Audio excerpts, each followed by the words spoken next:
Sarah Ruggiero.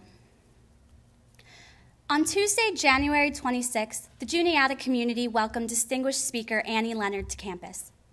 For those of you who are unfamiliar with Annie Leonard, she is an environmental activist, most known for her animated film, The Story of Stuff, in which she traces the life cycle of material goods and how this consumption hurts the planet and ultimately leaves us unhappy. Now, you may find yourself asking, how is happiness related to the life of my iPod? Why will knowing how our microwaves decompose tip the scales of our emotional balance? The first step towards a pursuit of happiness is asking questions like these. As a student attending Annie Leonard's lecture, I was blown away by the simplicity of her message, of how one person could have such an international impact. We live in a country that assures our right to an opinion, gives each of us a vote, and allows us to actively fight for what we believe in, no matter what that belief is. Yet, how many of us exercise these rights? Leonard does. She lives this concept of happiness where happiness is found in having a purpose. In fact, she inspired me to question how we could find purpose in our own lives. In a world built on pleasure, how can we discover happiness through purposefulness?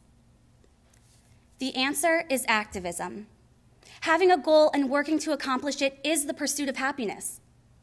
If we can redefine activism as living a life of habitual purpose, we can find lasting happiness. Tonight, I will address the necessity of redefining activism, the importance of having a purpose, and the value of increased self-worth. Leonard's own self-worth inspires us to live a purposeful life through activism. As she explains, activism is a process, not a product. You don't stop if or when you achieve something. The process matters more than the outcome. Centuries ago, Aristotle said, happiness is a vital activity that brings immense joy. If we can take this new definition of activism and formulate goals, we can turn our active choices into active habits of happiness. So, am I telling you to form human blockades in front of weapons arsenals, scream obscenities at those driving gas-guzzling SUVs, stampede abortion clinics? No. But unfortunately, when we envision activism, we only see extremes. The images we typically associate with activism turn us away from the subject. We are intimidated by this 8-letter word, when all we really need to be doing is conceptualizing and redefining its meaning. You do not have to live on a ship in the Arctic fighting Japanese whaling in order to find happiness. I'm here to tell you it is so much simpler than that. If we redefine activism, the process will give us energy, not take it away. There is so much we can actively be doing on a smaller scale that directly enhances our sense of purpose. According to Malte Klar, a German psychologist who studied the relationship between activism and happiness, activists live a happier and more fulfilling life than the average person. Activism is a kind of activity that satisfies all of our needs. If those needs are well satisfied, then people thrive. And if any of those needs are poorly satisfied, people don't thrive. To better understand this, let's look at the research. Klar, along with Tim Kasser, a psychology professor at Knox College, found that activism fulfills numerous requirements for human happiness. According to Kasser, what we found was that activists felt significantly more vital, alive, and energized than non-activists. Aristotle made similar claims. He said that happiness is this self-fulfilling prophecy equated with living up to our potential. If we harness this potential, we can find our purpose. In order to understand why activism, whether political, environmental, animal right related, heightens happiness, we must first understand what contributes to our overall self-worth.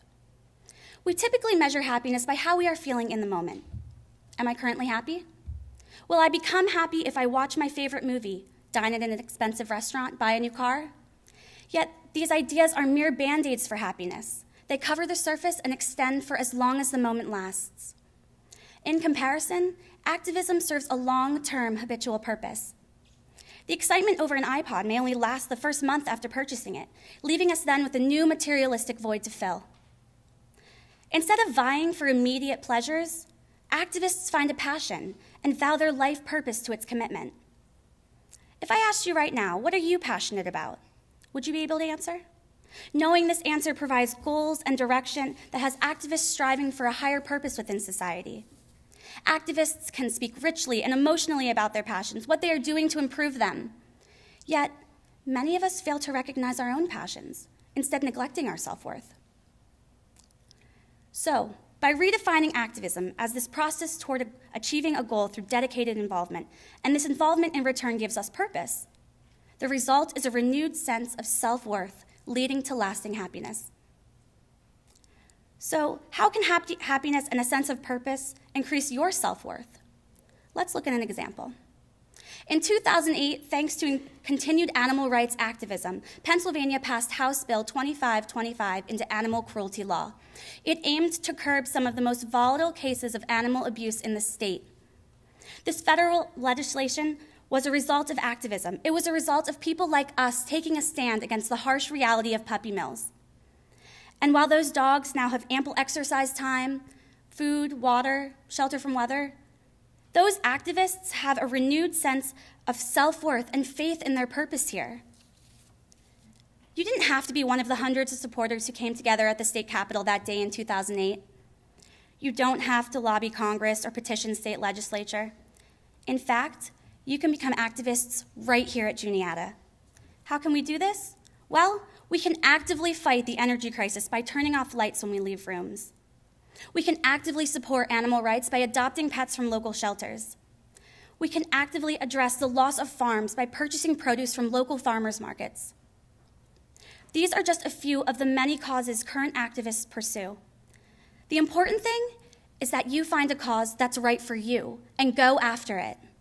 Today, I challenge everyone, get involved, find a purpose. If you want to improve campus, start by redefining activism. Take a stance, be committed, acknowledge the importance of discovering a purpose, and allow that purpose to be your pursuit to happiness and awaken your self-worth. As Clar and Kasser say, I have a good life, not because I have a lot of pleasure, but because life is meaningful, because it feels like I have a higher purpose. It is my hope that my words tonight can become action, that each of you will ask yourselves what you can actively be doing for our college, our communities, our planet. In the end, you may realize you've gained more than a purpose, pursuit, or path. You've actively achieved happiness.